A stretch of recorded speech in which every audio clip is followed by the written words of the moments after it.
এখানে model booth হয়েছে, এর আগেও মডেল বুথ হয়েছে। মডেল বুথ হচ্ছে পশ্চিমবঙ্গ আর ভারতবর্ষের যে গণতান্ত্রিক অধিকার ভোট, সেই ভোট হচ্ছে একটা উৎসবের মতো। সাধারণ মানুষের কাছে সেই ভোট উৎসবের মতো।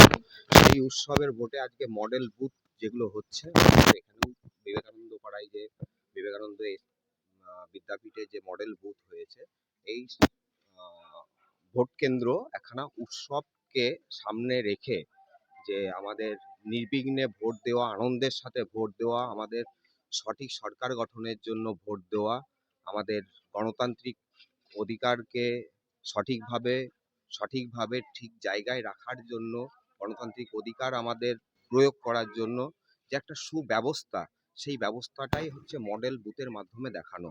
সেটাই একখানা সাধারণ মানুষের কাছে বার্তা যে ভোট একটা আনন্দের ভোট, উৎসবের ভোট। এটাই মডেল বুথ। এবং মডেল বুথ আমরা দেবগ্রামের মধ্যে বিবেকানন্দ স্কুলে পেয়ে আমরা অনেক আনন্দিত, অনেক খুশি। আমার নাম বাপি প্রামাণিক। আমি একটা সাধারণ মানুষ।